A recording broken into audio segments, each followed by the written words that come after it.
ठीक बैठो। जय सिया राम महाराज जी। जय सिया राम महाराज जी, आपका आज्ञा चक्र का कुंडलिनी शक्ति और इससे आत्मज्ञान से संबंधित वीडियो अभी हमने डाला था। जी। लोगों के देश भर से कमेंट आ रहे हैं कि महाराज जी का एक और अगला वीडियो कुछ डालिए। अभी जो भक्त आपके स्थान पर आए हैं और देश भर से आए हैं भाई हमारे सीखने आए हैं, तो प्राप्त करने आए हैं, आप उनको एक बहुत महत्वपूर्ण ज्ञान दे रहे थे। उसे हमने सुना भी, हम खुद आश्चर्यचकित हैं उस ज्ञान को सुन के। श्वास से संबंधित कोई ज्ञान दे रहे थे। जी। पहले तो मैं जानना चाहूंगा महाराज जी कि वो ज्ञान क्या था जो ज्ञान अभी आप इनको दे रहे थे। देखिए, इन्होंने थोड़ा इशारा किया कि महाराज जी हमें वो जो नाम आप बताते हैं जी, कि जो स्वयं का नाम है उसको कैसे मैं जान पाऊँ जी।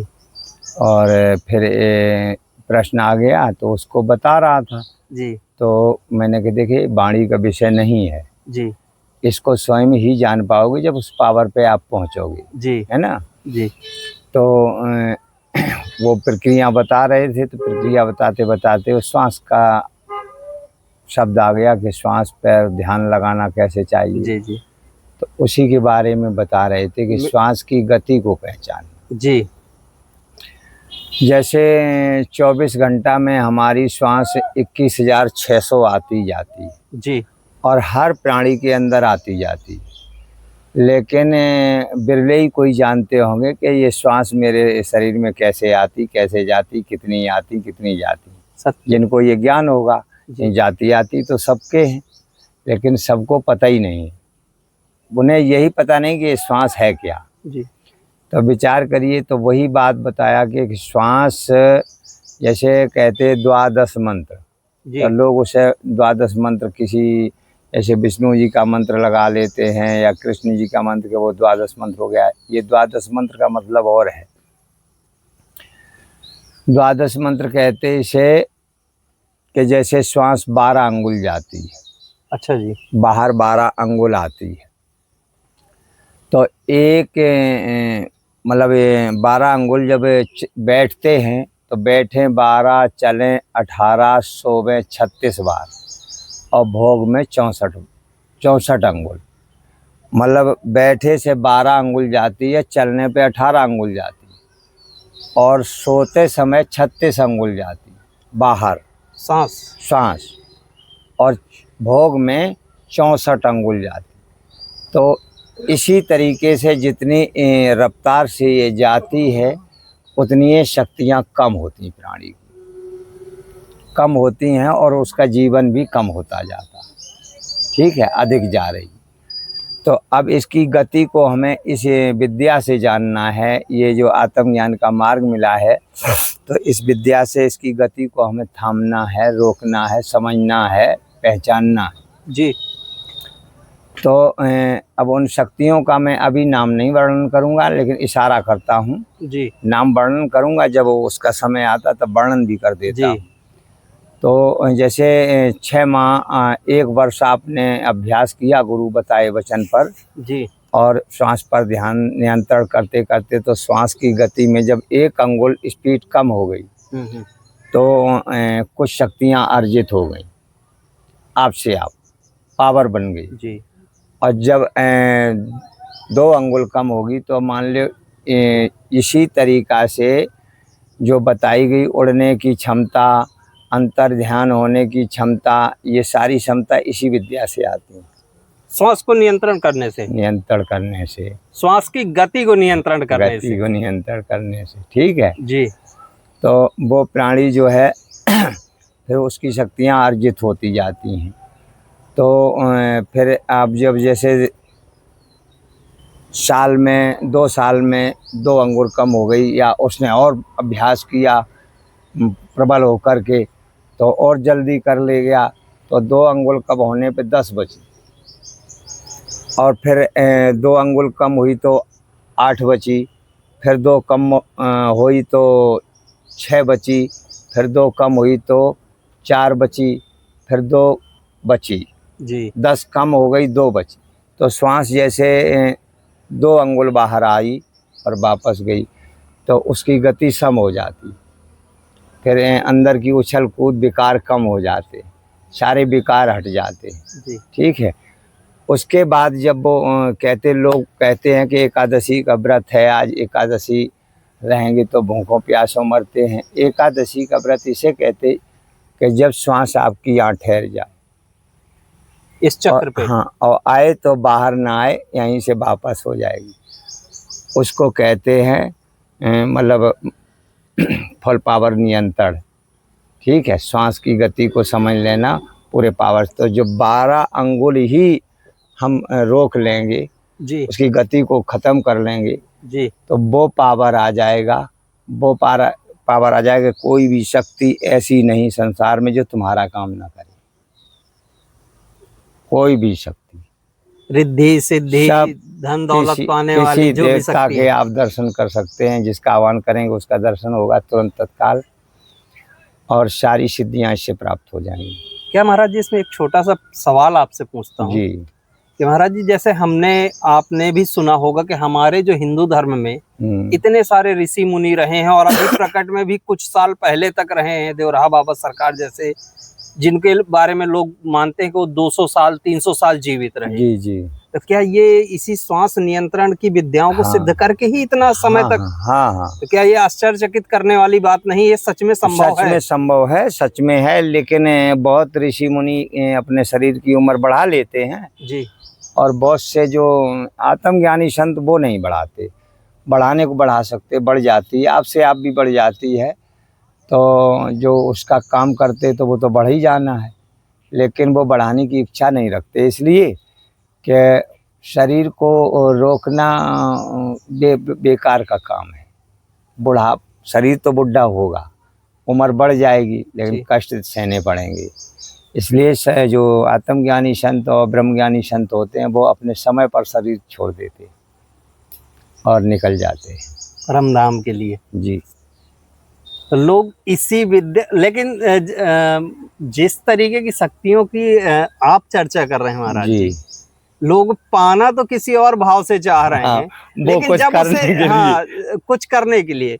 लेकिन आपके ज्ञान से एक चीज का और अनुभव हुआ कि जिस दिन वो इतनी मेहनत कर लेगा या इतनी शक्तियां अर्जित कर लेगा, तो उस दिन वो, मुझे नहीं लगता कि कुछ गलत करने का सोचेगा भी। वो तो भगवान में उसमें कोई अंतर नहीं रह जाता, नहीं रह जाएगा। और भगवान कभी गलत करते ही नहीं जी, तो वो कैसे गलत करेगा? बिल्कुल महाराज। और फिर उसे जरूरत क्या गलत करने की? जी, वो तो जो चाहे सो हाजिर है जी, जो चाहे जी सो हाजिर, लेकिन उसकी चाही नहीं रहती, नहीं रह जाएगी, और फिर भी हाजिर होता है, होता कि नहीं? तो ये हमारे यदि सही तरीके से या सही गुरु के माध्यम से, बिल्कुल बिल्कुल, या सही संत के माध्यम से इन विद्याओं को सीखा जाए, तो इन सब चीजों को पाना संभव है। हाँ, संभव है, संभव, बिल्कुल संभव है। थोड़ी मेहनत का फल है।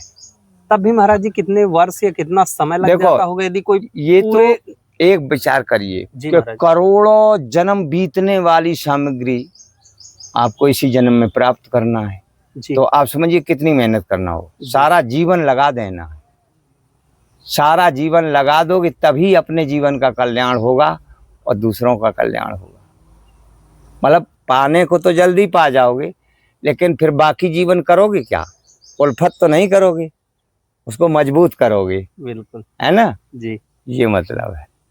अच्छा महाराज जी, आज आपका ये ज्ञान सुन के एक चीज ऐसी लगी कि अभी तक आपके वीडियो लोगों ने देखे तो वो हारमोनियम के साथ भजन, संगीत, साधना, इस तरीके के वीडियो जी। लेकिन जो इतना गहरा ज्ञान जो लोग लेने आए हैं दूर दूर से, और जो हमारे वीडियोस के माध्यम से प्राप्त करना चाहते हैं, वो बहुत अभी आपके बारे में तो क्या ही हम जानेंगे। देखो, आपको 2-3 दिन लगातार वीडियो 2-3 बनाओ तो सीरियल में कुछ ऐसा ज्ञान में रिकॉर्ड करा दूं जी महाराज जी। कि जिससे काफी लोगों का भ्रम वहां मिटे, तो जी। वो फिर बेचारे प्राप्त करें। बिल्कुल महाराज जी। और यदि एक और चीज महाराज जी आपके मुख से ही हम कहना चाहेंगे, क्या है, ज्यादातर लोग हमारे वीडियोस देख के कह रहे हैं कि महाराज जी का नंबर दिया जाए। तो देखिए महाराज जी, आपका हम नंबर इसलिए नहीं दे सकते कि आप यहाँ पर, आपको अपनी भजन साधना भी करनी है, आपको अपने नित्य क्रियाएं भी करनी है, और जो व्यक्ति आपके पास समय निकाल कर आए हैं उनसे भी आपको समय देना। तो उनसे बता दीजिए, जो नंबर आपसे मांगते, कोई हम महाराज जी के बगल में ही रहते। जी, तो हम आपका एड्रेस आपके ही मुख से, एड्रेस जो है, महाराज जी से जो लोग मिलना चाहें तो वो चित्रकूट में गुप्त गोदावरी रोड में शिव बाबा पहाड़ी पर रहते हैं। बिल्कुल बिल्कुल बिल्कुल। आप देश भर से कहीं से भी आए तो चित्रकूट आप आ सकते हैं। आप किसी प्रांत से आए, किसी देश से आए, तो आपको चित्रकूट धाम आना है। करबी स्टेशन उतर के, चाहे बस से आए चाहे ट्रेन से आए जी, और वहां से रामघाट आकर के, रामघाट से टेम्पू रिक्शा सभी चलते रहते हैं जी। गुप्त गोदावरी रोड पे अनसुईया मोड़ से 1 किलोमीटर 1.5 आगे जी, पथरा गांव जी, शिव भोले बाबा मंदिर जी, और सामने रोड से लेके मंदिर तक सीढ़ी बनी है बाएं हाथ को जी, और बीच में हमारी कुटी है। आराम से यहाँ तक पहुँच सकते हैं साधन द्वारा, हर तरीका से कोई दिक्कत नहीं है। महाराज जी का नाम भी नारायणानंद जी महाराज जी हैं। नारायणानंद सबको मालूम हो गया जी महाराज जी। हाँ, बहुत लोग की डिमांड थी कि महाराज जी का एड्रेस और नाम, तो मैंने कहा मैं महाराज जी के मुख से ही उपलब्ध कराऊंगा। खूब पहुँच गया एड्रेस। हाँ, ताकि जो लोगों को भगवान प्रेरणा करेगा वो आना चाहें, बिल्कुल बिल्कुल, तो बिल्कुल आपके पास स्पष्ट स्वयं से आ सके, किसी माध्यम की जरूरत ना हो। और बस ये इसी तरीके का ज्ञान, ये जो बड़ा अद्भुत ज्ञान है, महाराज जी इस ज्ञान को हम आपके पास नित्य आते रहेंगे, चाहे हमें सिर्फ आपके ऊपर ही पूरी सीरीज बनानी पड़े, लेकिन ये अद्भुत ज्ञान हम समाज में और लोगों तक जरूर पहुंचाएंगे। अद्भुत रोज नया मिलेगा जी महाराज जी। देखो, जो अनुभवी ज्ञान होता है वो रोज नया मिलता है जी महाराज जी। और लिखा पढ़ी का ज्ञान उतने मिलता है जो लिखा पढ़ी से होता है। हाँ। तो ये जो श्वासन वाला महाराज जी ज्ञान अभी अपन ने आपसे लिया, ये आत्मज्ञान है, मतलब अपने आप को जानने वाला की प्रक्रिया है आत्मज्ञान के लिए। और आत्मज्ञान के बाद आज्ञा चक्र आएंगे? नहीं, आज्ञा चक्र के बाद ही आत्मज्ञान, जो शास्त्रांग चक्र आता है जी, वहां तक पहुंचने पर वहां तक की जानकारी से ही आत्मज्ञान प्राप्त हो जाता है जी। आगे और वहाँ शास्त्रांग चक्र के बाद ही ब्रह्म ज्ञान की सफर चलती है जी महाराज जी। तो वहाँ से फिर गुरु बढ़ाता है आगे से जी महाराज जी। तो इसका हम नेक्स्ट जो वीडियो अभी आपका बनाएंगे वो आज्ञा चक्र से स्टार्ट करेंगे। उसमें हम दोनों ज्ञानों के बारे में दर्शा देंगे, ब्रह्म ज्ञान के लिए और भी आत्म ज्ञान के लिए, ताकि लोग घर पर बैठ के भी, जो लोग नहीं आ सकते किसी प्रकार से और इच्छा है उनके मन में, तो जो लोग उसे ध्यान से अपना समय देके घर पर भी सीखेंगे तो उन तक भी वो ज्ञान पहुंच सकता है। सीख तो नहीं, बिना विधि के नहीं सीख पाएंगे, विधि के लिए तो आना ही पड़ेगा। महाराज जी मान लीजिए कोई बहुत वृद्ध है, हाँ, तो फिर विधि के लिए आना ही पड़ेगा, चाहे बुलाएं और चाहे आए जी, दो में से एक ही काम हो सकता है। हाँ, तो शायद क्योंकि ये ज्ञान अद्भुत है। हाँ, विधि सामने ही होती है, बाकी कोई ऐसे नहीं हो। और ये क्रियाएं बिना गुरु की आज्ञा के करनी नहीं चाहिए। ना कोई बता भी नहीं पाएगा और दूसरी बात करनी भी नहीं चाहिए बिना गुरु से सीखे। क्योंकि महाराज जी अभी हम थोड़ी देर पहले ही देख रहे थे कि कुछ एक आपके पास कॉल भी आया और हम प्रकट में भी जानते हैं जी कि लोग इन क्रियाओं को करते हैं, वो उल्टा परेशान हो जाते हैं। उल्टा परेशान इसलिए हो जाते हैं, वो उल्ट पुल्ट हो जाती है, जानकारी नहीं मालूम जी। जैसे यहाँ ईंट लगनी है, लगा दी ऊपर, वहाँ की ईंट वहाँ लगा दी तो वो खराब ही तो करेगी, है ना। और जहाँ की सेटिंग वहीं बैठती है जी। सत्य महाराज जी, ये मतलब होता है। तो हम इस ज्ञान की जो प्रक्रिया है या ज्ञान का जो सागर है वो आपसे लोगों तक इसी तरीके से थोड़ी थोड़ी आपका समय लेकर महाराज जी इसे सीरीज वाइज पहुंचाते रहेंगे। ये आत्मज्ञान और श्वास नियंत्रण के बारे में महाराज जी ने एक छोटा सा ज्ञान दिया है और इसी तरीके के गुरु भगवानों का ये जो ज्ञान है हम अपने चैनल आरजे चित्रकूट ब्लॉग के माध्यम से आप लोगों तक पहुंचाते रहेंगे। इसी के साथ जय श्री सीताराम।